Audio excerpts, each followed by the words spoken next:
pessoal, aqui é o Fala. Sério? Eu sou a Maria Eduarda. Eu sou a Vitória. E hoje nós estamos aqui com a pastora Alessandra.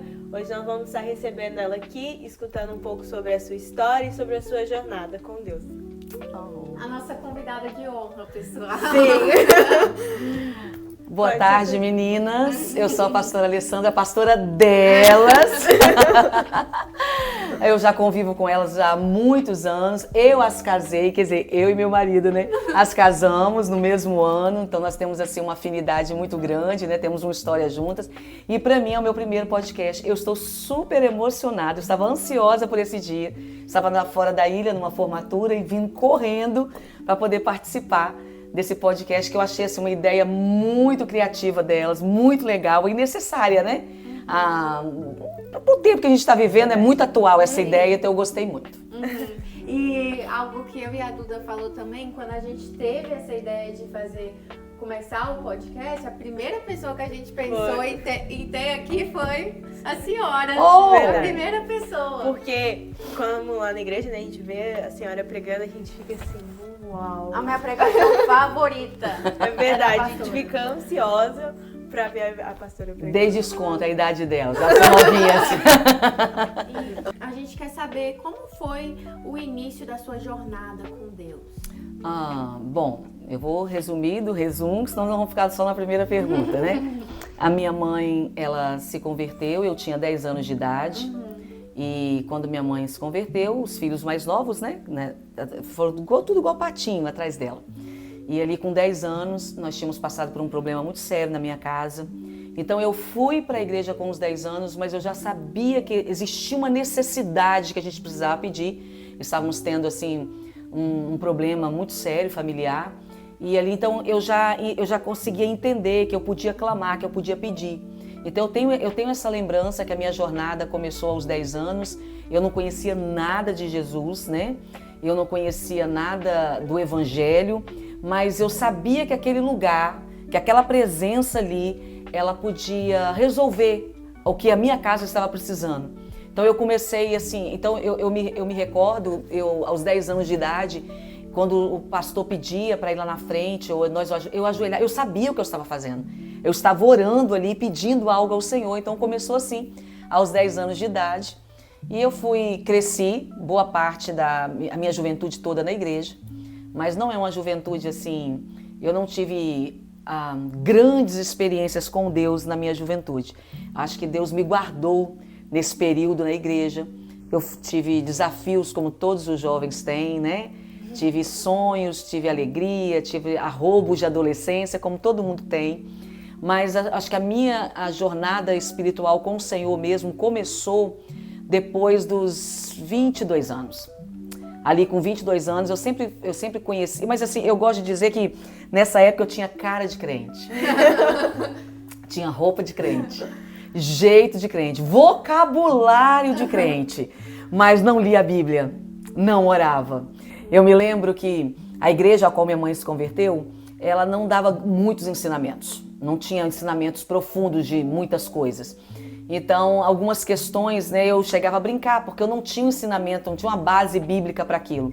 E ao ponto, assim, que eu me vi com 22 anos, eu cheguei numa igreja nova, nessa época eu estava migrando para uma outra denominação, para uma outra igreja, e lá as pessoas, assim, elas eram cheias de Deus, sabe? Elas queriam conhecer a Deus, mas eu estava chegando.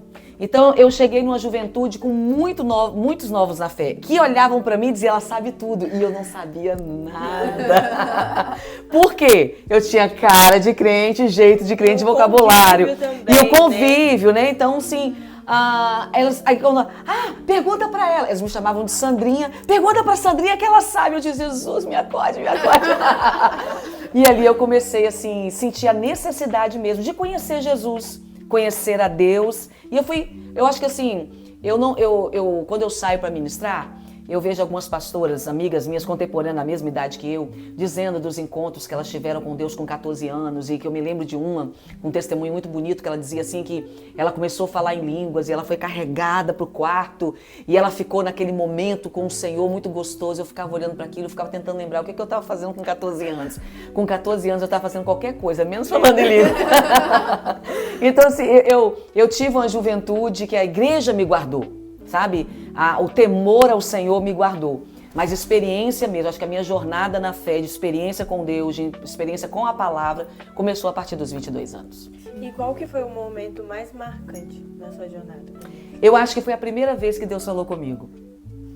É a primeira vez que eu senti a voz dele. E vocês vão rir agora porque é muito cômico.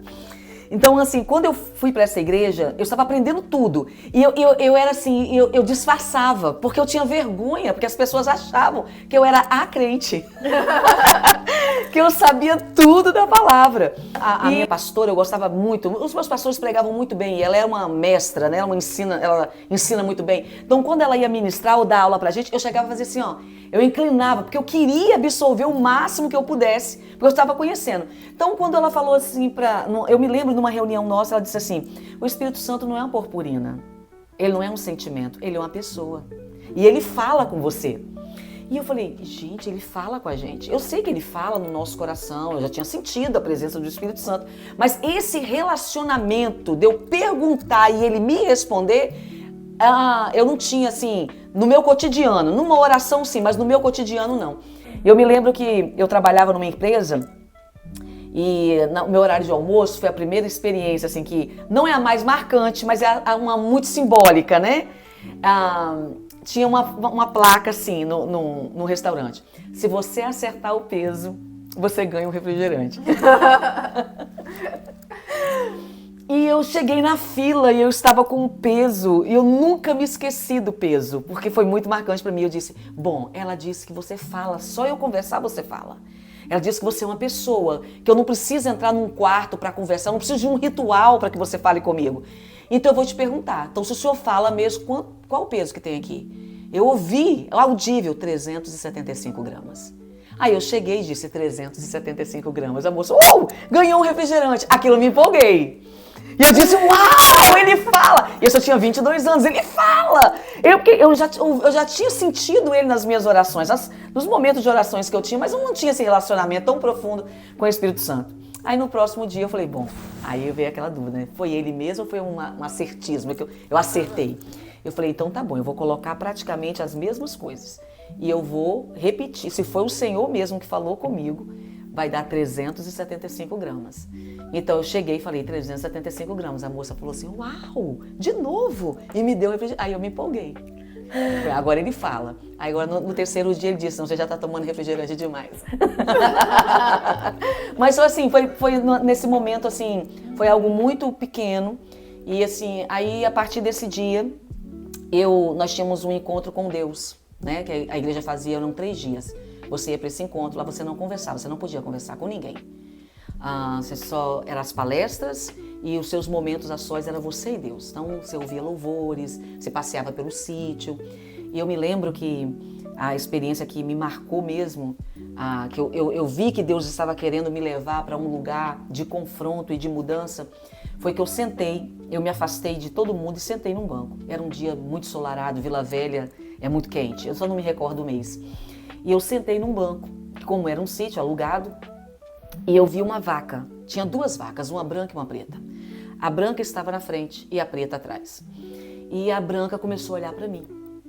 E eu não cresci em fazenda, em sítio, eu não sou rural. Eu já cresci em cidade.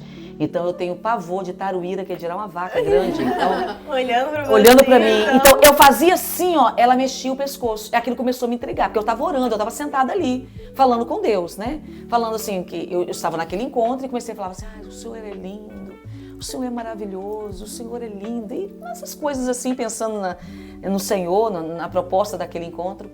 E aquela vaca começou a olhar para mim. E eu fiquei com medo da vaca. E eu disse assim, bom, eu vou sair daqui. Eu fiquei imaginando a cena, eu correndo e a vaca correndo atrás de mim. E eu ia perder. Então eu falei assim, já sei, eu vou embora porque eu não estou conseguindo me concentrar. eu vou embora. Então, quando eu fiz menção de me levantar do banco, a vaca preta que estava atrás dela entrou na frente.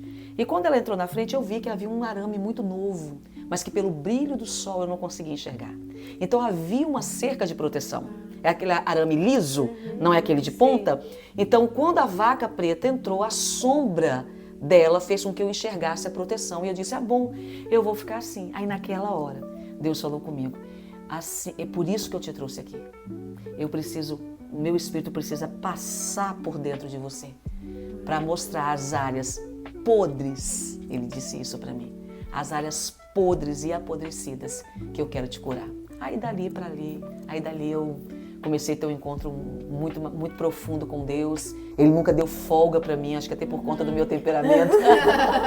Eu falo que a minha corda com o Espírito Santo entre a cruz é desse tamanhozinho. Ele não estica muito não. Ele sempre fica ali. Fica sempre ali.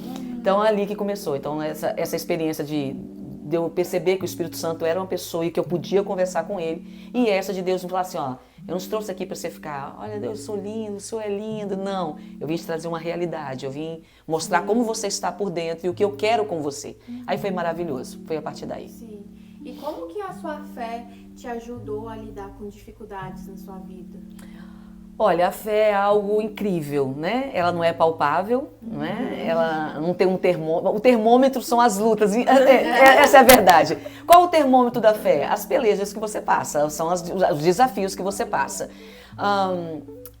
Antes de eu ter as minhas experiências mais convictas com o Senhor, eu sempre me alimentei pelo testemunho das pessoas, que aquilo eu queria muito quando eu ouvia.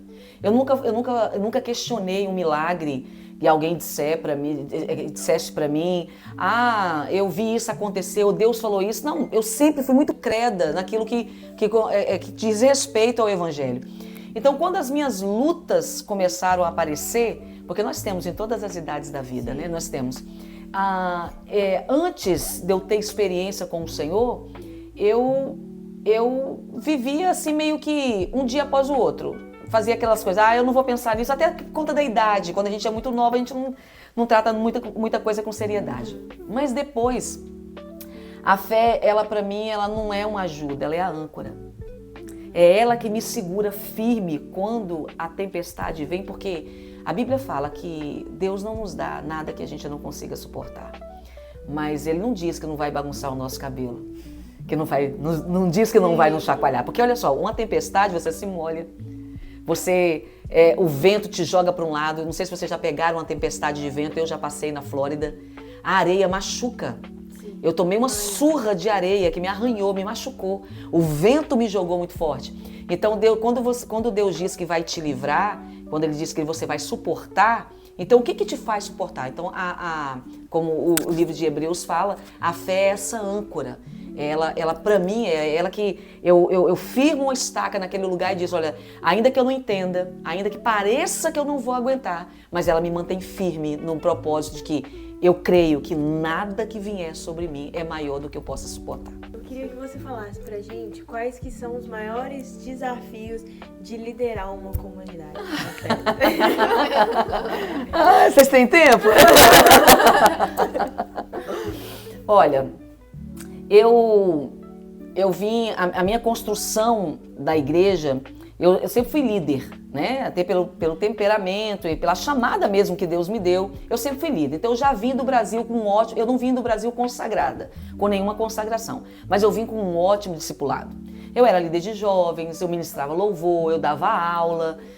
Então, assim, eu já vim com um discipulado muito bom. Então eu já tinha aprendido a lidar com pessoas, né? De certa forma. Eu sempre trabalhei com um aconselhamento cristão. Então, eu fazia parte digamos assim, de conselheiros, né? Então, na época, pela minha idade, era mais os jovens. Depois que eu casei, eu comecei a atender algumas pessoas casadas, mas eu já vinha desse convívio com pessoas. Mas uma coisa é você ser líder numa igreja e outra coisa é você estar à frente de uma liderança. Os desafios que eu encontrei no Brasil, você tem o desafio de que cada um é diferente. Você precisa respeitar a individualidade de cada um. Só que aqui na América é muito mais desafiador, porque aqui é a cultura. A cultura é muito forte. Então eu lido com, no mesmo lugar, pessoas do Rio, São Paulo, BH, interior de Minas, interior do Espírito Santo, Vila Velha, e querendo ou não...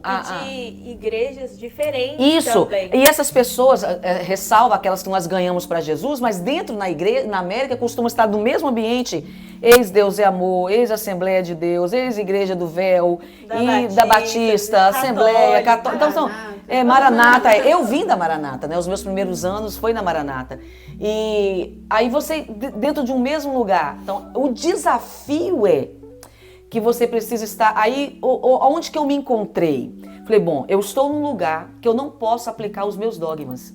Né? Aquilo que eu fui ensinada na questão de comportamento. Porque cada um aqui tem uma etnia, cada um veio de um lugar, cada um veio de uma região. E querendo ou não, apesar de nós sermos tudo no mesmo país, mas se você pegar uma pessoa do centro de São Paulo com uma do Nordeste, são totalmente diferentes. Uhum. O pessoal de São Paulo, eles são mais introvertidos, são mais sérios. O nordestino, ele fala com a sombra. Uhum. Ele vem cá, deixa eu te dar um cheiro, é um povo alto astral. Não que eles não sejam alto astral, não é isso que eu quero dizer. A diferença, né, de comportamento. Então, a gente chega aqui e eu tenho... então, eu falei, bom, eu não tô lidando com 80% de capixaba, como era no meu lugar. Né? 80% ali migravam, né? Mas 80% ali eram capixabas. Eu não estou lidando com ninguém de Vila Velha. Eu estou lidando com o Brasil inteiro. Então, para onde que eu corri? Eu falei, bom, eu vou aplicar a palavra. Eu não vou viver segundo a minha cultura. Eu não vou viver segundo aquilo que eu vim de uma igreja celular no governo dos 12, que é a liturgia totalmente diferente da igreja a qual me acolheu quando eu cheguei aqui. Mas eu já era uma pessoa mais madura para entender que o seu culto é pessoal, você dá para o Senhor. Era muito diferente quando eu cheguei. E eu falava, bom, eu estou aqui pelo Senhor. Então, aonde eu estiver, eu presto um culto. Independente se me agrada a liturgia ou não. Então, quando eu cheguei aqui, eu falei, bom, então eu não posso ir para o segmento de comportamento, né? De cultura, nada. Então, eu vou aplicar os princípios bíblicos, né? Eu vou andar pela palavra. O que a Bíblia diz, né? Então, por isso que quando eu conto muita experiência minha, porque eu já venho do meu discipulado, de ensinamento, eu fui ensinada assim, no meio da pregação, eu conto muita coisa que eu já venci, mas eu procuro não pregar o que eu acho. Eu conto o que eu já vivi, o que eu já venci, mas o que eu acho não, porque o que eu acho vai entrar muito do que você acha, Então, eu acho que na opinião de cada um. Então, a maneira que eu tive para vencer os desafios, que foram muitos de idade, eu cheguei aqui com 32 anos, peguei um público de pessoas muito mais velhas do que eu, que me chamavam de senhora, e eu tomei um susto, eu não ouvia mais o meu nome. Eu era só pastora. Era muito estranho para mim. Era como se eu tivesse perdido a minha identidade. Ninguém falava Alessandra ou pastora Alessandra. Era só pastora. Aí, assim, eu acredito que se eu não tivesse vindo com um bom discipulado, eu acho que teria sido muito mais difícil. Como foi para muitas amigas minhas, sabe? Que foram colocadas no fogo, sem muito preparo, e elas se machucaram muito. Então, quando eu vi essa cena, eu disse, bom, eu não vou levar nada para o pessoal. A minha sempre oração foi, Senhor, quando eu cheguei na ilha, foi uma chegada bem atípica, né, de um problema que a igreja estava passando. Então eu me lembro que numa oração eu falei com o Espírito Santo que eu precisava de ajuda. Eu estava chegando numa igreja de uma estrutura maior, de crentes maduros, pessoas até com mais tempo de fé do que eu, pessoas mais velhas do que eu. E eu não queria ferir o Espírito Santo, não queria ferir as pessoas. Então, eu aprendi com o Espírito Santo, olha, você só vai ouvir o que você quer. Então, eu aprendi a ouvir só o que eu quero. Então, assim, essa questão de ficar jogando charada, eu entendo, eu sei do que a pessoa está falando. Só que eu decidi que não me diz respeito. Não me diz respeito, eu acho que é uma proteção para mim, porque às vezes as pessoas falam no momento que elas estão feridas também. Sim. Não é nem só do que elas estão... do momento que está passando, leva.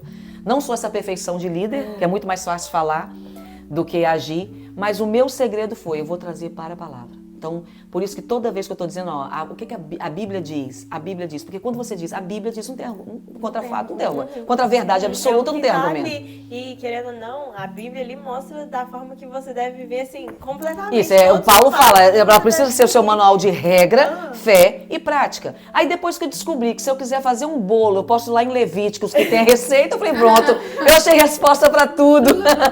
Então, foi um desafio muito grande. Mas, até por conta da cultura local. Porque o brasileiro que vive aqui há muito tempo, se você prestar atenção, ele não é mais brasileiro, ele também não é americano, ele ficou no meio do caminho. Não, ele ficou no meio do caminho. Tanto que ele não sabe se ele fala português, se ele fala inglês, ele mistura os dois e cria uma palavra que nem existe. Nós somos peritos em criar palavras que não existem, né? Então, eu acho que essa foi o meu para mim poder lidar com isso, foi me voltar para a cruz, para a palavra. E como que você mantém esse equilíbrio da sua vida pessoal e da sua comunhão na igreja? Fazendo separações. Eu aprendi isso muito cedo. A não levar a igreja para casa. E quando eu digo a igreja, é problemas de igreja. E foi muito difícil no começo. Porque eu tinha um filho em casa. E como eu fui para a igreja muito nova, aos 10 anos, eu tive muitos amigos que eram filhos de pastores. Que não era a minha realidade, meu pai não era pastor. Mas eu tive muitos amigos. E eu vi a revolta desses amigos. De querer qualquer coisa menos igreja. Eu tinha isso muito latente dentro de mim, que eu não queria aquilo para o Davi. Então, assim, eu tive que colocar um limite muito grande entre igreja, não fé, igreja e a minha família, a minha casa. Eu dei prioridade para o Davi criança quando ele precisava. Eu sempre disse assim que existe uma escala dentro de mim. Primeiro, Jesus. Segundo, a minha família. Terceiro, igreja. Essa que tem que ser a ordem dentro da gente. Então, era muito difícil, porque quando nós tínhamos um problema, é natural você querer discutir. E aquilo eu tinha que me esforçar, eu e meu marido, para não fazer da nossa mesa, do nosso local de refeição, ficar falando, mas você viu o que fulano fez? O problema, ou falando, compartilhando problemas da igreja. Porque os filhos, eles são pequenos, mas eles ficam registrando aquilo tudo. E eu também, assim, a obra em si, não existe liderança que você não se fira. E que você também não fira alguém, né? A gente é machucado muitas vezes no processo. A gente recebe assim... E geralmente as pancadas doem muito, porque você ama as pessoas, de onde vieram. Quando você não ama a pessoa você não vai fazer diferença na sua vida. Mas geralmente você caminha com essas pessoas. Você as ama. Então a pancada é muito grande. E eu sempre quis mostrar o lado bom da igreja para o Davi. Então eu sempre dizia para ele, filho, é maravilhoso ser pastor. E eu não estava mentindo, não era um teatro. Porque eu sempre me coloquei naquela posição de que eu também sou igreja. Que eu também sou decepcionante. Eu sou uma líder que eu posso decepcionar. Assim como uma pessoa pode me decepcionar.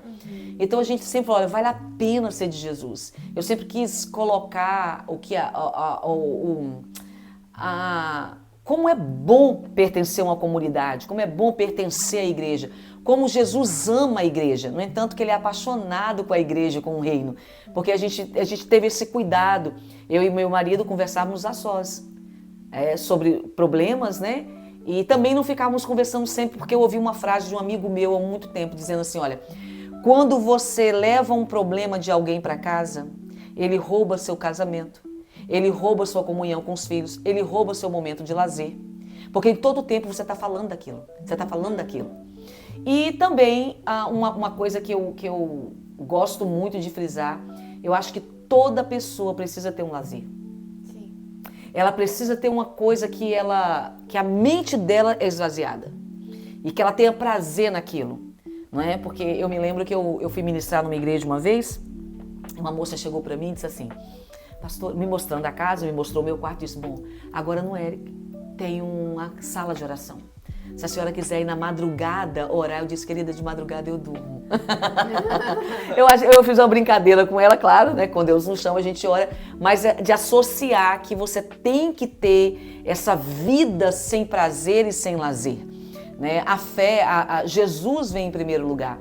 Mas eu sempre gostei, eu sempre, desde quando Deus começou a me chamar para o ministério, que eu entendi, eu sempre sabia que tinha aquele dia que eu precisava fazer aquela higiene mental em mim, e nem sempre era orando ou lendo a Bíblia.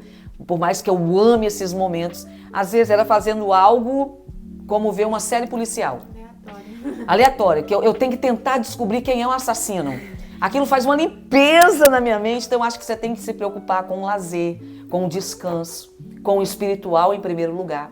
Mas tem que dar essa atenção, que você é humano, que você precisa, ainda que você dê uma volta na praia, que você vá ver uma vitrine, mas eu acho que você tem que fazer essas separações, senão a gente não aguenta. E como que a gente faz para a gente poder lidar com os conflitos dentro da igreja?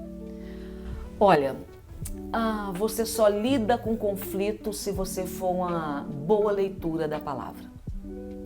Se você não estiver a palavra dentro de você, é impossível que você não reaja. É impossível que você não dê troco. É impossível que você não feche o coração.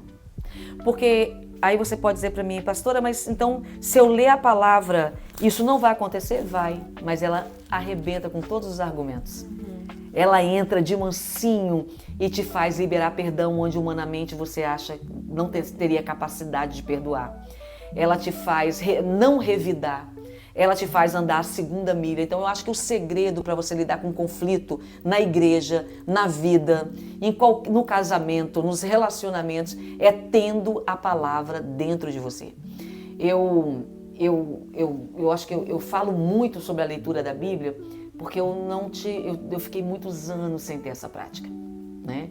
Eu sou infelizmente, eu tenho um pouco de vergonha de dizer, né? Eu fiz 50 anos, então se for contar, eu tenho 40 anos que eu estou no Evangelho. A partir dos 22 anos eu comecei a ter esse contato com a palavra de Deus. Mas eu perdi muito tempo. Boa parte da minha juventude teria sido muito melhor se eu tivesse esse encontro com a palavra. Eu não estou dizendo desse encontro com a igreja, não estou dizendo desse encontro com o culto, estou dizendo daquele encontro que está você sozinho na sua casa. E a Bíblia, ela se abre como um portal.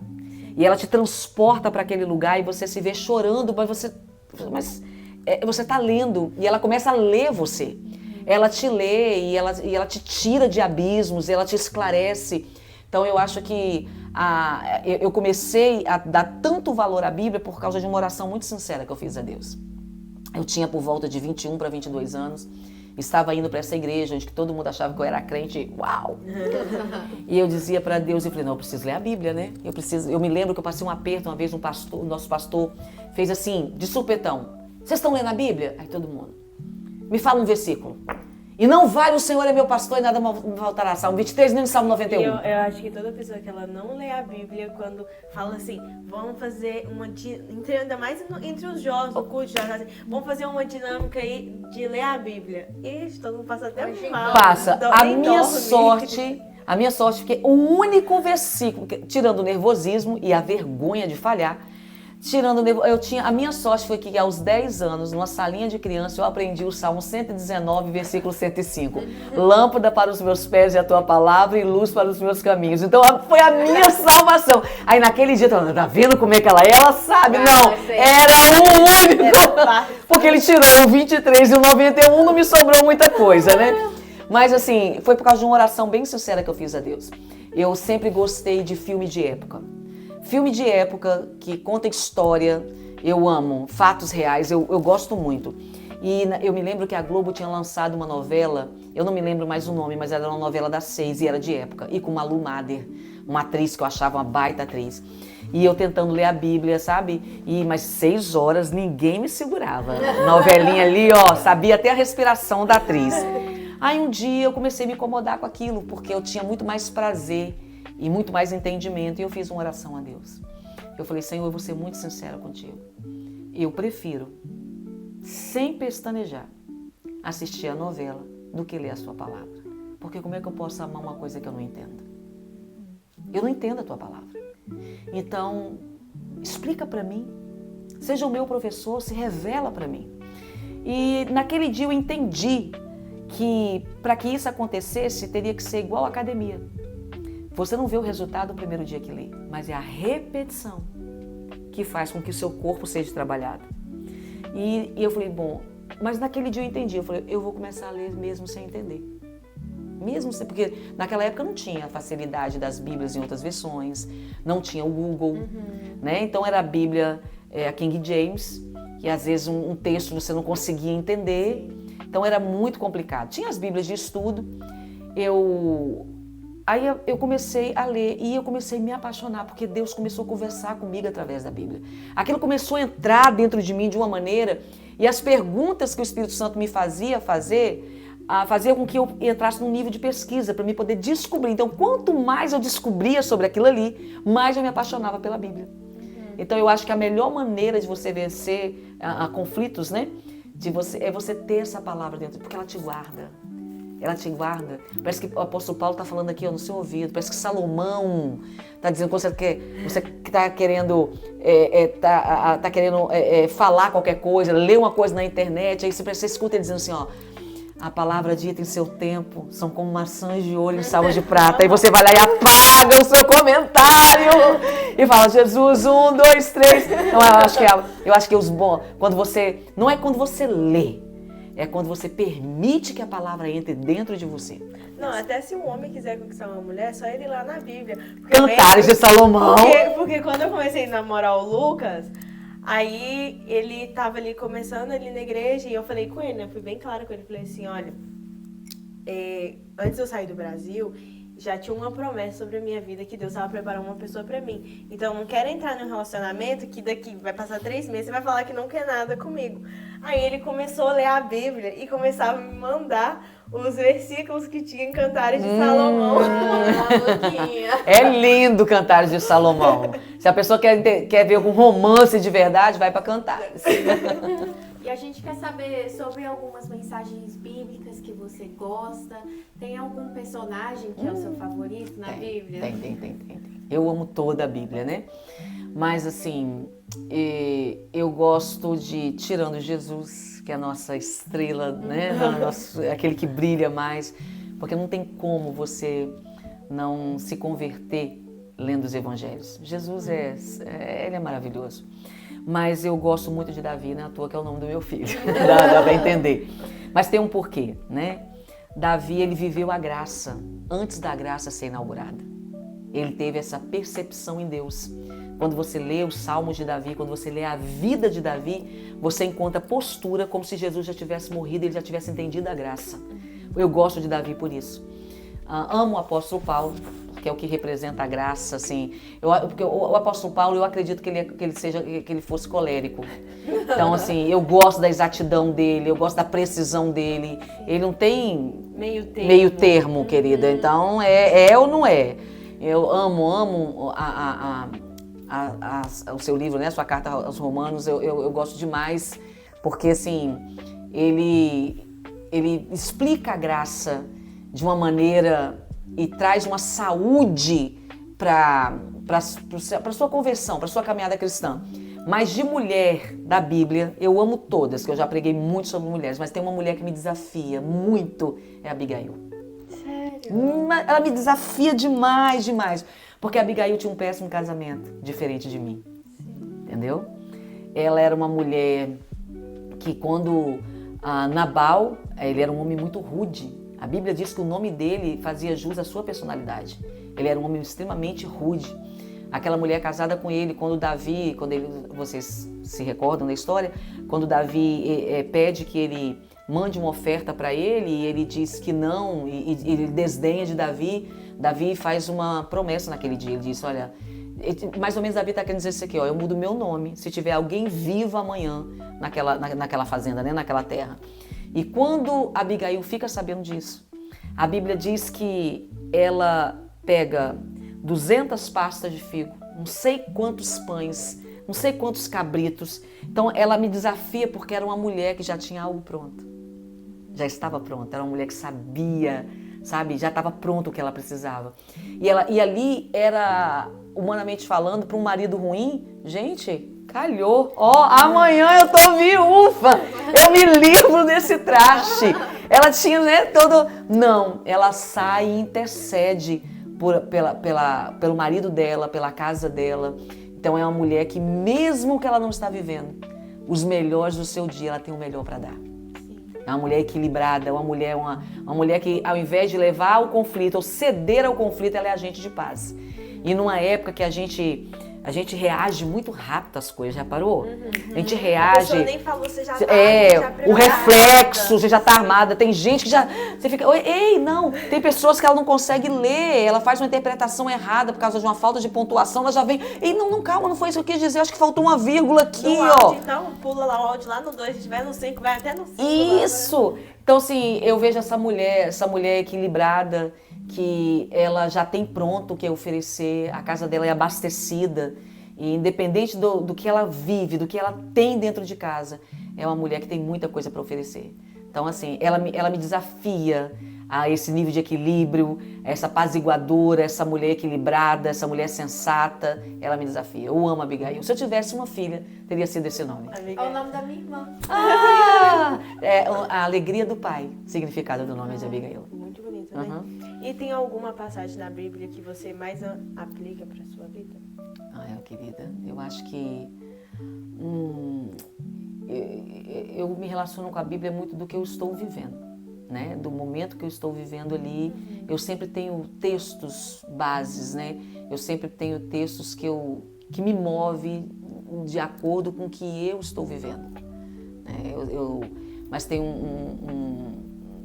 uma passagem, né? Jesus fala: aquele que quiser vir após mim, negue-se a si mesmo, toma a sua cruz e siga. É um convite. Então, quando as coisas estão pesadas demais para mim, eu digo, ele fez um convite, eu aceitei, ele não me obrigou. Sim. E o negar a si mesmo, estou tentando até hoje. É uma luta constante, né? É um trabalhar constante, né? Então, a Bíblia me relaciona assim. É de acordo com o que eu estou vivendo. Deus fala comigo ali, aí eu pego aqueles textos e trabalho a minha vida. Eu sinto quando Deus quer falar comigo alguma coisa naquele texto, e eu começo a ler. E eu fico naquilo ali muito tempo, até entender o que Deus está querendo comigo. Eu acho que a maior fonte de relacionamento que eu tenho com Deus é através da palavra. Eu amo nossos momentos juntos, eu amo as minhas manhãs, que é o meu momento que eu sento ali e leio 10, 15 capítulos da Bíblia. Hoje eu tenho mais essa disponibilidade, né, de ler mais tempo, mas assim, eu acho que... Acho não, ela me satisfaz. Eu amo ouvir uma palavra profética. Gente, é maravilhoso você chegar num culto, você está passando por algo, ou se você não está passando por algo, Deus veio te dar aquele presente, usa um profeta dele, é maravilhoso. Só que eu não sinto a falta dessa manifestação, apesar de eu amar. Eu não sinto porque a Bíblia conversa comigo. Deus conversa comigo. Ela me alimenta num nível que às vezes eu estou lendo alguma coisa. Por exemplo, a minha última mensagem que eu preguei sobre prisioneiros da esperança. Então, quando eu li, eu falei, gente, eu já li a Bíblia toda. Acho que eu estou na 8ª vez. Onde que esse versículo estava que eu não vi? Porque os seus olhos se abrem. De repente, naquele dia você diz, não, escrever isso aqui, não, escrever isso aqui agora, hoje, porque eu já passei por aqui, não vi. Mas os seus olhos se abrem e Deus te chama a atenção e diz, olha, voltai-vos às fortalezas da esperança. Então, assim, eu amo essa conexão, eu amo esse poder que a Bíblia tem. A Bíblia, ela fala de todos os assuntos, daqueles que vão se surgir se Jesus não voltar daqui 15, 20, 50 anos. Ela já tem um posicionamento.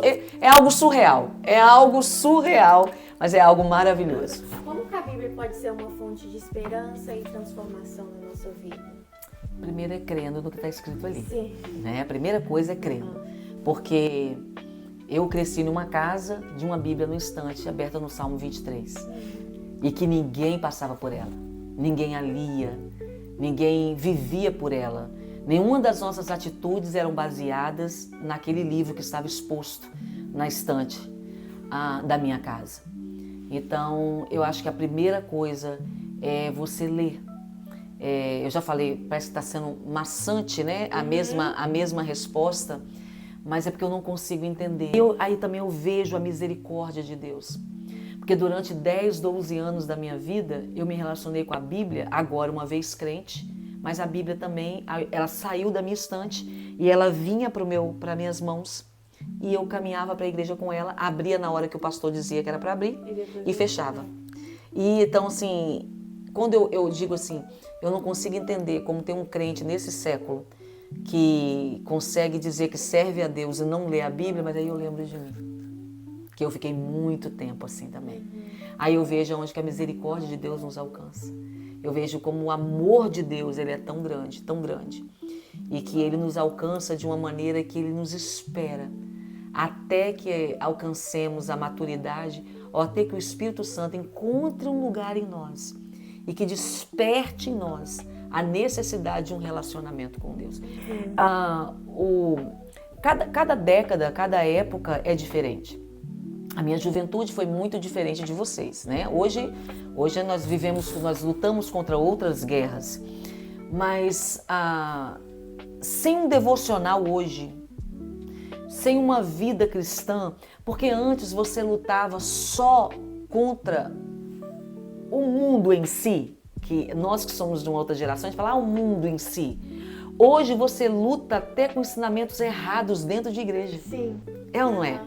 Então, se você não conhece, você vai falando sim, amém para tudo, é ou não é? Porque você acredita que aquele que está lá, que é o ministro que está ali, aquele líder que está ali, ele se preparou, Deus o colocou. Então, ele vai falando. Então, se você não... Eu já participei de cultos que as pessoas pregaram coisas que não era verdade.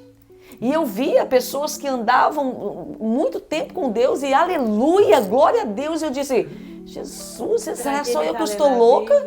Eu estou louca e eu chegar e dizer, você prestou atenção nisso? Aí eu falando, não. Aí o outro, sim, prestei. Nossa, o irmão se equivocou. Não era isso. Porque assim, todo texto você precisa primeiro perguntar, existe um contexto, por que ele foi escrito ali, né? Você tem que estudar a Bíblia para você entender algumas coisas.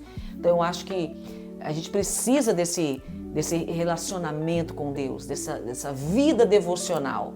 E a vida devocional é você ter uma conexão com Deus e que você consiga escutá-lo em qualquer hora do seu dia. Você ter essa intimidade com Ele, né? Você ser dele e Ele poder ter acesso ao seu coração.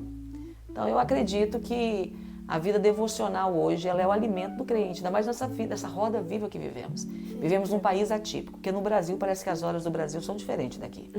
É ou não é? Aqui é um business, aqui é um corre, ninguém tem tempo pra tipo nada. Assim, o dia já começou, já terminou, você já tá indo de novo e vai o tempo todo. Hoje eu acordei 5h40 da manhã. Tô aqui agora. Passou aquele... Você tá entendendo? Hoje foi um dia que eu não fiz meu devocional, eu não estava em casa. Eu saí. Então, você imagina você viver todos os dias nessa roda viva. Sim. Todos os dias. Aí por isso que às vezes a gente olha para a nave da igreja e vê pessoas tão secas, tão secas. Não é porque elas não amam o Senhor. Claro que não. Primeiro, se elas não amassem, elas não estariam ali num domingo, estariam dormindo em casa ou em qualquer outro lugar. Elas amam o Senhor. Mas elas não conseguem absorver aquilo que está acontecendo, a unção que está naquele ambiente, não consegue tocá-la, porque ela passou muito tempo fora. Muito tempo fora. Então, quando o culto está terminando, é que o negócio vai... Aí acabou. Aí agora é só no próximo domingo. Então, se você não tem aquele momento, ainda que seja de 5, 10 minutos com Deus... Todo começo não precisa... Às vezes, quando eu vou atender alguém, a pessoa fala assim para mim, não, pastor, eu fiz um voto a Deus e agora, 3 horas da manhã, eu falei, não faça isso. Não faça isso. Não.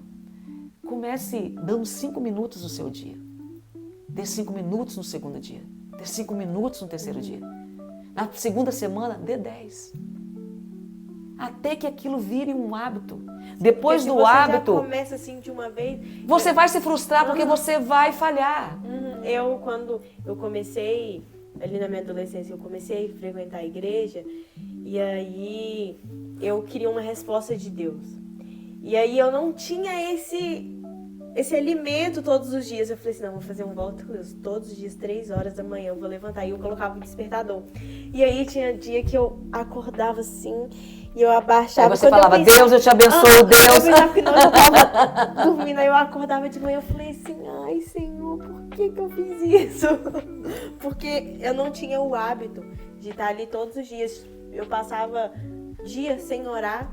E aí, Aí a vou culpa acordar. te move, não é nem o espírito, né? A culpa nos move a oferecer algo que nós não temos estrutura ainda. É como se eu fosse pra academia e falasse assim, não, pode colocar aí 205 libras pra me fazer agachamento porque eu dou conta. E é o segundo dia de academia.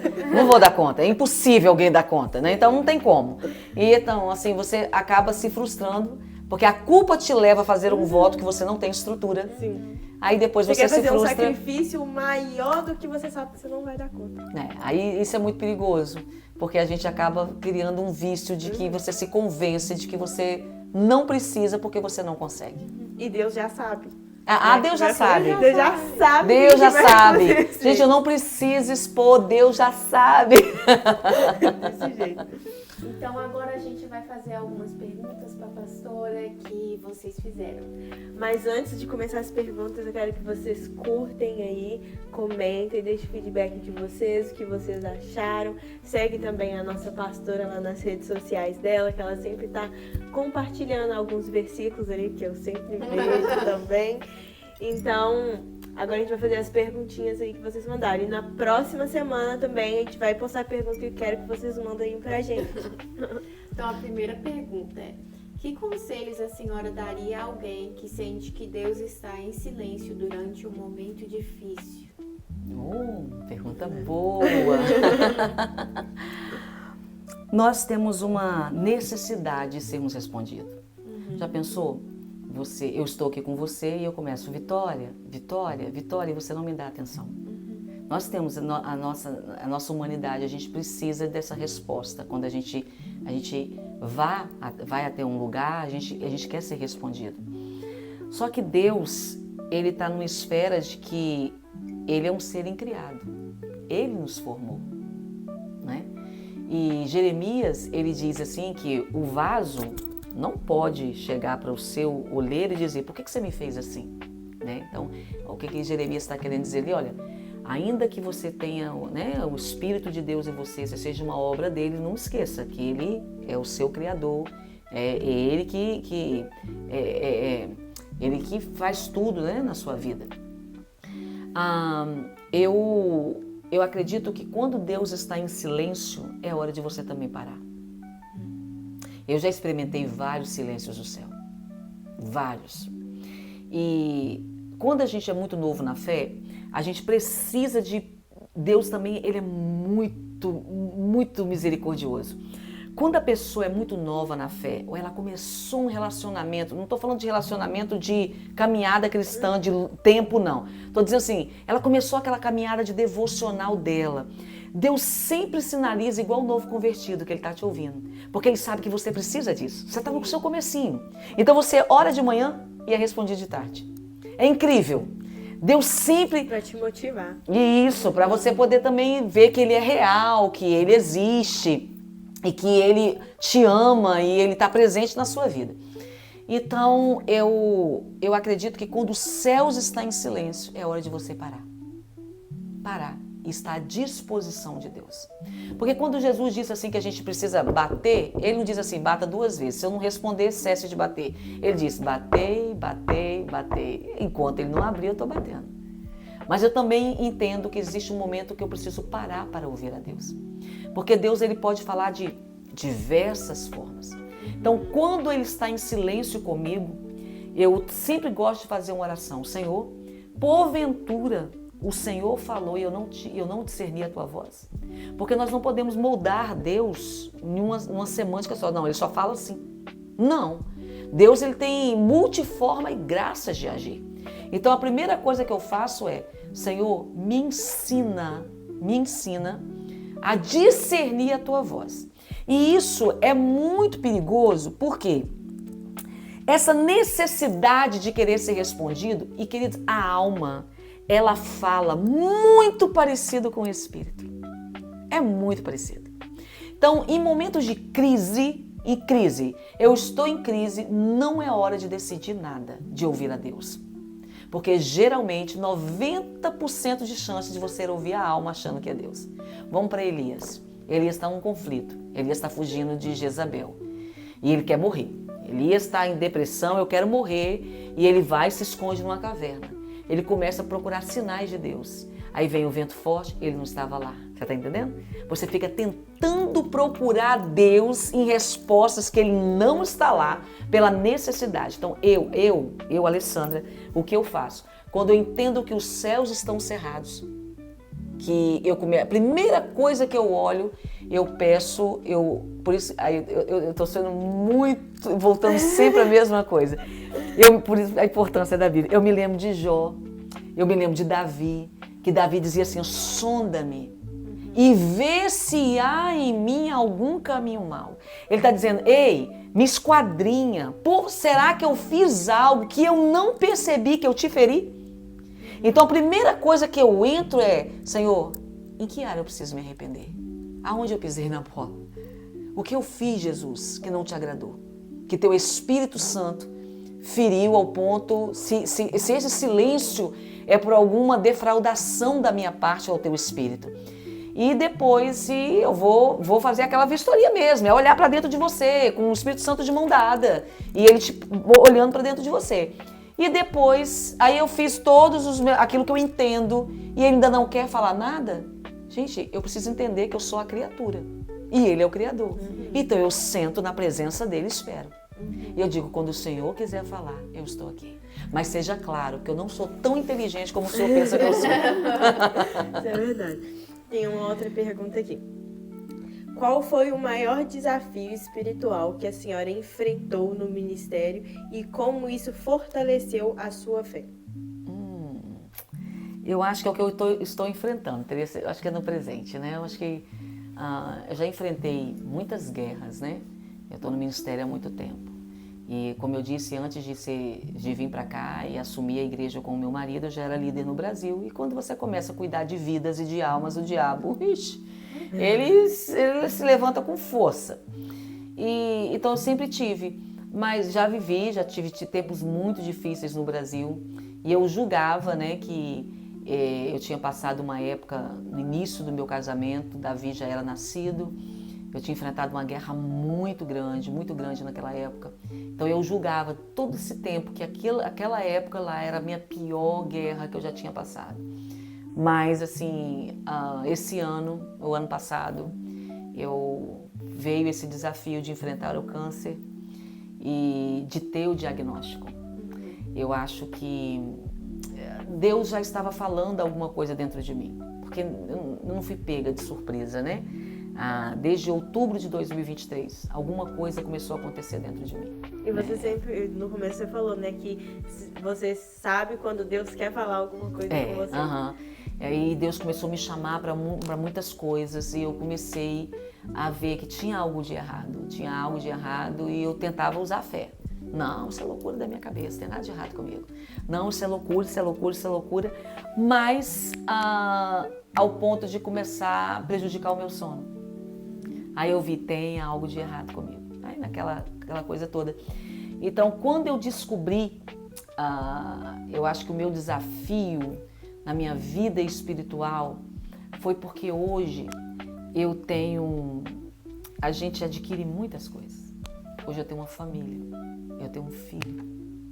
Então, quando eu estava sozinha em casa, porque eu passei por vários diagnósticos, né? Por várias coisas. Nós suspeitamos, nós achamos, eu não tinha chegado na certeza. Sim, E eu fiz como a medicina hoje é muito avançada, eu fiz um exame que a minha médica em Boston disse assim para mim, olha, você vai fazer um exame de sangue, que ele pode mostrar como está dentro de você. O fato, se ele der negativo, não significa que você não tenha nada. Nós vamos fazer uns exames e vamos fazer uma biópsia para saber, porque eu sabia que eu já tinha câncer, né? Mas a gente não sabia o que era. Então, nós vamos fazer uma biópsia. Então, a primeira vez que eu ouvi, eu estava sozinha em casa. O hospital me ligou e ela perguntou para mim que tinha saído o resultado do meu exame de sangue e pediu que eu pegasse uma caneta e tomasse nota. Mas assim, diante de todo o desafio de vida, e eu acho que eu tive esse agora, né, que eu estou vivenciando e que tem sido bem pesado, eu sempre tive o equilíbrio. Eu não me desespero, não é na hora. Eu sempre tenho o autocontrole de ouvir, de fazer as perguntas que eu preciso fazer, eu tenho sanidade para isso, eu não me desespero. Mas a partir do momento quando eu começo a ter que falar o que eu ouvi, que as minhas palavras vão virando verdade, é que a ficha cai e eu tomei aquele susto. Então, a primeira vez que eu ouvi essa médica dizendo, olha, e Deus foi tão lindo comigo nesse dia, porque existe uma diferença para algum paciente oncológico que vai nos ouvir ou que já passou por isso vai me entender. Existe uma diferença muito grande de você ouvir assim, ó, câncer maligno e câncer incurável. Existe uma diferença, por quê? Se ela tivesse me dito naquele dia, o seu câncer é maligno, eu acredito que naquele dia eu teria entrado num abismo muito profundo na minha alma. Mas quando ela chegou e disse para mim, o seu câncer é incurável, ativou foi a minha fé. Foi para o campo da fé. Sim. Não foi para o campo do desespero. Deus é tão perfeito que Ele sabia que eu não tinha estrutura naquela hora para ouvir você ter um câncer maligno. Então ela disse, o seu câncer não tem cura. Então quando ela disse isso, eu falei, opa, se não tem cura, não tem problema. Tem um departamento aqui chamado Fé, eu vou para lá, acionei esse departamento, ele entrou. E quando ele entrou, comecei a fazer as perguntas. Ok, qual o tratamento, qual a perspectiva de vida, quanto tempo o senhor acha que eu vou viver, o que pode acontecer comigo. Fiz todas as perguntas, anotei o que tinha que anotar. Aí quando eu acabei aquilo ali, eu estava sozinha, eu estava sentada na minha sala de televisão, eu disse assim, bom, Deus, a tua palavra diz, por tudo dai graças. E agora me fala, o que eu tenho para te agradecer aqui? Como que eu posso te agradecer, Senhor, por estar com câncer? Eu nunca fumei na vida. Eu nunca fumei. E por alguns erros do hospital, que eu acredito que não foi tão erro, acho que tudo tem um propósito. Era para me ter descoberto esse câncer mais cedo, porque em outubro alguma coisa em mim dizia que não estava legal. E eles disseram para mim que eu estava tudo bem em dezembro. Então eu procrastinei essa visita ao médico, porque afinal de contas eu tinha feito um exame tão preciso que disseram para mim que eu estava ok. Então de dezembro para fevereiro eu ganhei a metástase na coluna. Então quando eu descubro o câncer, eu já descubro um câncer maligno com metástase na coluna e com comprometimento no seu sistema linfático. Então era muita coisa para eu processar. Um câncer benigno já teria tirado qualquer um de óbito, mas então assim, naquela hora, eu disse, o que eu te agradeço aqui? Por isso da importância de você conhecer o Senhor. Eu olhei para aquilo e no meio das minhas anotações, estava escrito assim, esse câncer não é herdado e você não transfere. Eu falei, bom, é por aí que eu vou começar. Eu não vou herdar Davi, eu não vou deixar essa herança maligna para Davi. No entanto, foi depois de 3 meses, eu abrindo os e-mails do hospital, eu precisava preencher uma ficha que eles tinham me mandado, que eu abri um diagnóstico meu que estava escrito câncer maligno. Naquele dia eu entrei em pânico. Porque eu li a palavra maligno, eu comecei a chorar, eu me desmontei por completo. Eu estava sozinha, liguei para o meu marido e ele falou comigo, ele estava em Fall River, e falou comigo, e quando ele chegou em casa, e ele me abraçou e só me disse uma frase, ele disse, o que mudou? Aí realmente eu vi que não tinha mudado em nada, era só uma nomenclatura. Ele disse, o que mudou? Não mudou nada. Deus, mas aí foi na hora que eu percebi como Deus foi singelo comigo, como Ele se preocupou comigo. Eu estava sozinha. Então ela podia dizer que eu estava com a tradutora. Ela podia dizer, você tem um câncer maligno. Ela disse, não, você tem um câncer incurável. Para crente, gente, você ouvir incurável não pode chamar crente para... em guerra. A gente entra no modo fé, te aciona o mecanismo dentro da gente. Ok, não pode para você, mas para o meu Jesus pode. Então, assim, esse desafio que eu tenho enfrentado hoje... Parece que é uma afronta, né? É desafiador para mim saber que eu tenho uma célula maligna dentro de mim. E aí que se eu não me voltar para Cristo, eu surto. Aí eu decidi, o Espírito Santo conversando comigo, em um dos meus devocionais, essa frase dentro do meu coração, ele falou para mim a primeira vez, ele disse, olha, você não pode acrescentar um dia à sua vida. mas você pode diminuí-la. Aí eu falei, realmente, eu não posso acrescentar. Os meus dias já foram escritos em Deus, como o Salmo 139 diz.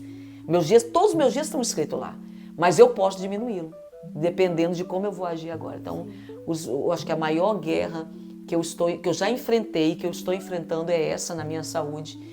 E é Bíblia, é palavra, é encontro com Deus, é joelho.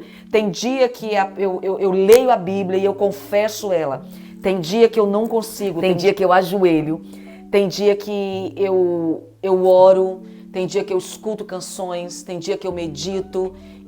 Só que uma coisa eu sei que eu faço. Quando eu não estou bem, eu não me exponho a nada. Esse momento que eu não estou bem, eu tomo posse do Salmo 91. Eu me escondo em Deus, porque eu não estou bem. E o meu inimigo, que é oportunista, ele só se aproveita das nossas fraquezas. Então, nesses momentos, eu me resguardo mais, porque eu não estou com estrutura para enfrentar nada, porque eu não estou dando conta dos meus sentimentos naquele dia, que hoje são muito melhores do que o ano passado. Que o Espírito Santo vai construindo isso dentro de você. Então, assim, como é que eu faço no meio dessas... Eu saio de cena. Eu saio de cena e entro nele e diz, me esconda aqui, que eu não estou bem. E eu não posso ter um deslize nessa hora. Eu não posso ferir o Espírito Santo. Não posso ferir pessoas. Eu tenho um compromisso com o reino, né? Então, eu prefiro me esconder em Deus. Mas eu acho que de desafios que eu estou enfrentando, que eu já enfrentei, nenhum supera isso.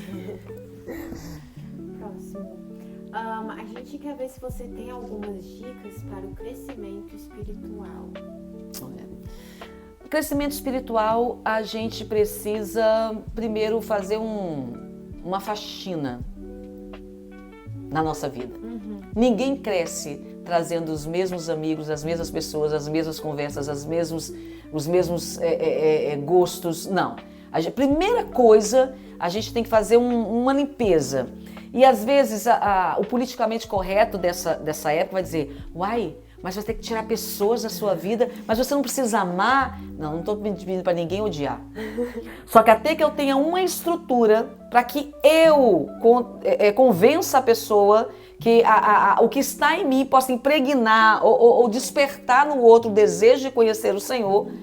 Se eu não tenho ainda essa capacidade, se Deus ainda não me refez nessa área, eu não posso me expor em áreas que eu ainda não domino. Então, para o crescimento espiritual, a primeira coisa é fazer aquela faxinona na vida, né? E isso não é baseado no que os outros fazem, é o Espírito Santo. Espírito Santo, o que eu estou fazendo que eu deveria parar de fazer? Espírito Santo, o que era para mim estar fazendo e que eu não estou fazendo? Entendeu? É a primeira coisa para o crescimento espiritual. E depois é você ter coragem, pega um papel, e começar a listar lá, olha, eu preciso disso, porque assim, se eu tenho uma rota, se eu tenho um endereço, eu vou trabalhar em cima daquilo. É ou não é? Eu tenho uma meta, eu tenho que trabalhar em cima daquilo. Então eu preciso selecionar mais as minhas amizades, né? Eu preciso ver que tipo de programa eu estou assistindo na televisão. Eu preciso selecionar as músicas que eu ouço, o tipo de assunto que eu entro, as mesas que eu sento, Salmo 1º, as mesas que eu sento, né? As pessoas que eu sigo na internet diz muito a respeito de quem nós somos, entendeu? Então, é a primeira coisa para você ter um crescimento com Deus. Aí, a partir dali, é o seu devocional, é você procurar conhecer a palavra de Deus, procurar conhecer, ouvir a voz de Deus, ter esse relacionamento com o Espírito Santo, estudar, meditar e não viver aquela vida religiosa, sabe? Aquela vida que, como eu disse, sem o lazer, não, porque eu sou... Não! Deus tem prazer em ver que você está desfrutando do que Ele deixou para nós. Ter essa vida saudável mesmo. Mas a primeira coisa é, Espírito Santo, Lembra da experiência da vaca? Quando ele disse, eu te trouxe aqui, porque eu tenho que passar, então... Só que pra mim, estava tudo bem naquele dia. Tava tão bem que eu tava assim, ó, o Senhor é lindo, isso aqui, ai Deus, eu te amo, eu te amo. Ok, eu sei que você me ama, mas eu tô olhando bem pro tamanhozinho do seu pé, vamos lá, vamos acertar umas coisinhas. Então, ele teve que me dizer quais eram as coisas que eu precisava ver, né? Então, ali você vai relacionando, e essas coisas que, quando o Espírito Santo nos diz, que é para o nosso crescimento, quando você vai se abdicar de algo, que é a fim de que você cresça nele, que você se santifique, porque a proposta do Evangelho, ele nunca escondeu, ser de santo como o Senhor, vosso Deus é santo, tanto o Velho Testamento quanto o Novo Testamento, vai dizer a mesma coisa. Então o padrão não mudou, ele não esconde de ninguém. Então assim, que haja em vós, Filipenses, que haja em vós os mesmos sentimentos que houve em Cristo Jesus. Já é um desafio, aí já mudou, né, o patamar, eu queria voltar para a lei, porque lá eu podia odiar e matar. Só que agora ele fala, ó, aí vem o sermão da montanha nos desmontando tudo. Bem-aventurados os pacificadores, que dos tais é o reino de Deus. Bem-aventurados os mansos, porque darão... Então, assim, o sermão da montanha já trouxe um padrão de evangelho elevado. Aí vem o apóstolo Paulo, a carta aos Filipenses, e diz, ó, que haja em vós os mesmos sentimentos que houve em Cristo Jesus. Gente, isso aí é um barulho grande. Então, eu acho que você precisa dele para saber. Então, não é sentar e dizer assim, ó, não vou passar mais batom, não vou cortar mais cabelo, não é sobre isso. É dizer, Espírito Santo, o que eu preciso deixar? Quais as amizades que têm ferido o teu espírito, que não tem me aproximado do Senhor? Né? Quais as pessoas, que tipo de assunto, filtra o meu lazer, o que eu coloco dentro da minha casa, o que os veículos de comunicação, o tempo que eu passo na internet, quais os canais, quais as pessoas que eu sigo, qual o conteúdo que eu tenho me alimentado. E ele vai falar. Ele fala. E muitas vezes a gente finge que não tá ouvindo. E ele fala sério. Porque no fundo a gente sabe o que é mesmo. Às vezes a gente não quer perguntar, porque a gente ainda não Já tem sabe. Estrutura. E já sabe qual pra vai ser fazer. a resposta também. Sabe. Aqui tem a nossa última pergunta. Qual é a maior lição que você aprendeu ao longo da sua caminhada ministerial? Lição. Vamos lá. Eu acho que é referente ao perdão. Todas as vezes que eu resisti em perdoar, eu vi que eu era tão parecida com aquela pessoa em outros eventos e em outras épocas. Eu acho que as maiores lições foi com o perdão. Porque eu acho que o que mais revela o seu nível de caminhada com Deus é a disponibilidade, a capacidade que você tem de se anular, matar o seu eu e liberar perdão. Porque quando você libera perdão com uma pessoa que também o Espírito Santo tocou nela e ela também diz, olha, mas eu também errei com você. E ele há aquele abraço, aquela troca, sabe? Eu sei que eu falhei, mas eu também falhei. E quando você pede perdão para aquelas pessoas que estão em cima do salto e diz, eu sabia que você ia vir aqui. Aí você tem que cantar uma musiquinha que é da minha época. Eu jamais serei a mesma, a porta fechei, não volta atrás. Eu acho que é esse aí, é perdoar. Não é fácil.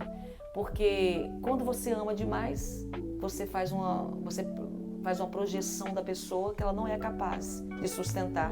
Você se decepciona com ela. E existem algumas coisas que quebram mesmo. E quebram.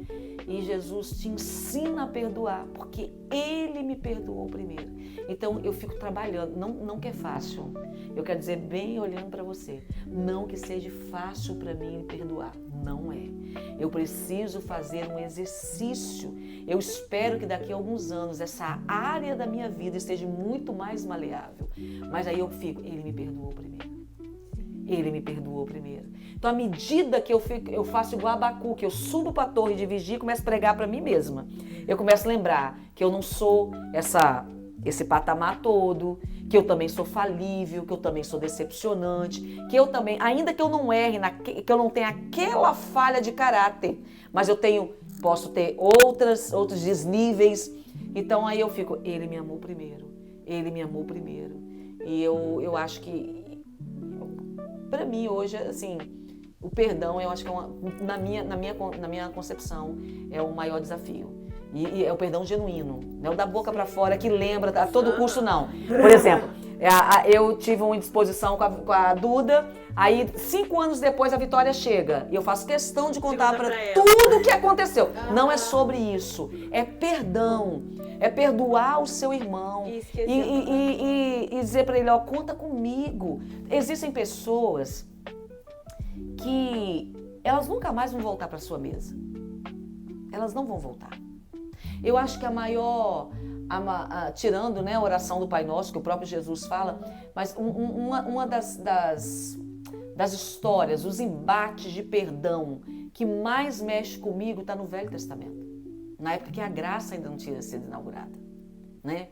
Eu vejo entre Abraão e Ló, porque Deus fala, né? Primeiro Abraão traz Ló e Deus não pediu aquilo, e quando vê que os pastores estão dando problema, Ló cresce o olho, escolhe a melhor campina, escolhe tudo. Abraão olha para ele, tudo bem, tudo bem, tudo bem, e vai ter a vida dele. Só que quando Ló tem problema, quem vai diante de Deus orar e ficar perturbando Deus para que não matasse Ló foi Abraão. Abraão tinha todos os motivos ali para dizer, né, seu olho grande, você quis me passar a perna, agora aí a terrinha que você escolheu. Ele começa, pai, e se tiver 10 justos? Aquela oração enjoada. Se fosse Deus, eu já estava com fumacinha saindo pelo ouvido. E se tiver 5 justos? Então, aí a Bíblia fala que por 2 vezes, né, ele pega e livra Ló. Ele sai e vai lutar uma guerra que não é dele. Então, eu acho que é isso, o perdão é isso. Eu não posso mais trazer para minha mesa. Eu não posso mais ter aquele convívio, porque não vai dar. Eu já entendi até da parte de Deus que não vai dar. Mas a sua guerra, meu irmão, é minha guerra. Eu vou lutar com você. Está enfermo, eu vou lutar com você. Você está em dificuldade, eu vou estar com você. Você precisa de pão na sua mesa, eu vou te servir. A gente não pode criar aquele conto de fada. Tem pessoas que realmente, o próprio Deus vai dizer, olha, não traga para sua mesa. Tem pessoas que são irredutíveis, elas não querem mudança, elas não querem mudar. Mas um irmão seu, quando está em problema, independente do histórico que você tenha com ele, você tem que ser igreja com ele. Né? Afinal de contas, como é que você vai ficar depois de ir para o céu? É verdade. Não tem como, né? Aí é isso aí. Foi um prazer tão grande ter a senhora aqui hoje. A gente aprendeu muito, muito. Não sobre a palavra, mas sobre etapas de vida e como a gente deve, né, navegar um pouco da nossa vida. É uma honra ter a senhora como líder, como uma mulher inspiradora, como esposa. Então a gente ama muito a sua vida e estamos muito felizes que você pôde estar aqui com a gente hoje. Eu quero agradecer vocês duas pelo Fala Sério, por essa ideia, né, de vocês, essa proposta de vocês. Eu falo assim, eu sou uma mulher toda construída pelo Evangelho, toda. Eu me lembro que nós viemos de uma família muito pobre mesmo. Passamos muita dificuldade na vida. E uma vez nós estávamos no Dia das Mães e os carros dos meus irmãos, tudo carros bons lá no Brasil, parou aquela fila de carro assim, ó, porque nós estávamos almoçando com a minha mãe. Eu me lembro que o meu irmão mais velho, que foi meu pastor, ele disse assim, olha, não foi faculdade que nos deu isso. Não foi a faculdade que nos tirou da miséria, ainda que seja uma honra uma pessoa estudar, né? Foi o Evangelho que nos tirou da miséria. E quando ele diz a miséria, não era que ninguém vivia do reino, não. Era da miséria que o diabo tinha infiltrado dentro de nós. Nos feito acreditar que nós não merecíamos mais nada. Então o Evangelho nos ensinou a comer, nos ensinou a andar, nos ensinou a vestir, me ensinou a falar, me ensinou tudo que eu sei hoje foi através do Evangelho. Por isso que eu amo o Evangelho e amo a Palavra de Deus. Então, quero agradecer vocês por essa oportunidade aqui. Estou vivendo, né, esse desafio e a gente nunca sabe aonde que esse vídeo vai chegar. E assim como quando eu recebi o meu diagnóstico, eu recebi também uma palavra de Deus dizendo que o câncer não era o fim. Nenhuma luta que você esteja vivendo é o fim. Nenhuma luta. Cabe a você bater na porta e pedir a Deus que reverta esse quadro. E em um dos meus momentos muito difíceis, porque nem todos os dias, apesar de eu amar a palavra, mas nesse último ano que passou, nem todos os dias eu li a Bíblia. A minha mente estava tão ruim, que eu ficava... A única coisa que eu conseguia fazer, por incrível que pareça, era assistir o The Chosen. Nossa, sério? Era a única coisa que a minha mente conseguia ainda um pouco, porque a minha mente não ficava em nada. Ela corria para um lugar muito escuro, muito triste e que me causava muito pânico. Eu quase não dormia. Então eu me lembro que em um dia eu estava sentada no meu sofá e eu não tinha ideia de como seria meu tratamento. Apesar de eu não parecer estar doente, né? É o que eu mais escuto. A senhora tem câncer? Você não parece ter câncer. Eu falei, mas é. Apesar de eu não sabia que a minha quimioterapia seria por remédio, eu não sabia que que a vida do cordeiro iria brotar tanto dentro de mim, me dando resistência a essa medicação que é tão forte. Era tudo muito incerto ainda na minha vida. E eu falei com o Espírito Santo, porque eu já me imaginei careca, já me imaginei debilitada, porque eu passei pelo câncer na minha casa por 2 vezes. Eu perdi uma sobrinha aos 17 anos e o meu pai também. Então eu já sabia, aquela cena era real para mim. Então eu sabia o que eu estava temendo. Então eu perguntei para Jesus. Naquele dia eu nem pedi para ele me livrar disso, eu só disse para ele assim: e como vai ser quando eu não conseguir? E o meu pai, ele não foi um bom pai. Meu pai, ele foi aquele homem que ele inconsciente, ele disse assim: eu não tive, para que eu vou dar? Mas era inconsciente. Meu pai teve uma história de vida muito triste. E dentro da cultura, da compreensão dele, ele fez o máximo que ele podia. Então ele não foi um bom pai para nós.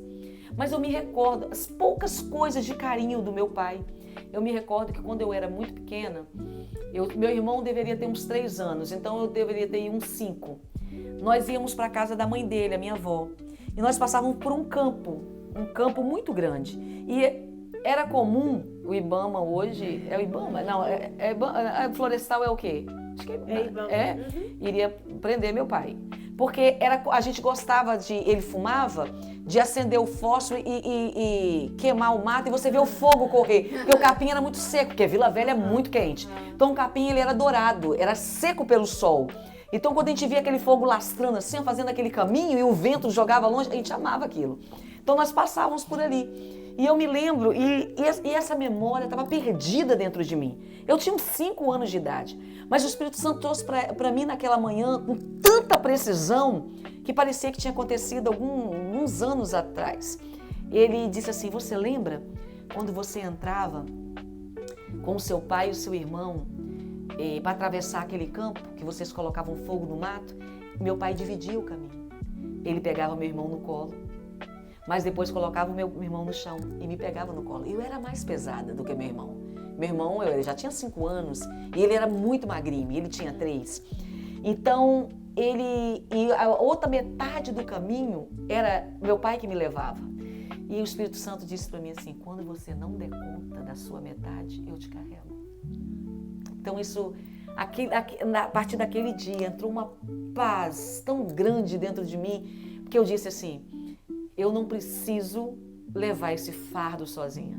Tem alguém disposto a levar comigo. Então, eu quero encerrar dizendo para você, eu não sei qual é o fardo que você talvez esteja atravessando, seja na sua saúde, seja em qualquer área que for. Não vamos aqui denominar, né? Dar nome para nada. Fardo é fardo. Independente, ele tem peso. Saiba que quando você não der conta, existe alguém que você pode chamar. E ele está disposto a carregar com você. Na verdade, ele diz: lança sobre mim, não é nem carregar comigo. Ele diz: lança sobre mim que eu dou conta, que eu levo para você e ele te leva nos braços. Isso foi uma palavra que trouxe muita paz ao meu coração e eu quero dividir com o público do Fala Sério. Que Deus abençoe você. Foi um prazer estar aqui. Eu sou apaixonada por elas porque elas são lindas. Eu amo essas meninas, amo a inteligência delas, amo a disponibilidade de se lançar nisso. Então, assim, eu quero agradecer muito e eu quero voltar mais vezes. Pode deixar, a gente também é muito grata de ter a senhora aqui, estamos muito felizes. A gente estava ansiosa para poder trazer a senhora aqui, a gente estava muito querendo aprender muitas coisas e também compartilhar um pouco da sua história com o pessoal. Então é isso, gente, aqui é o nosso 5º episódio do Fala Sério! Bye! Deus abençoe.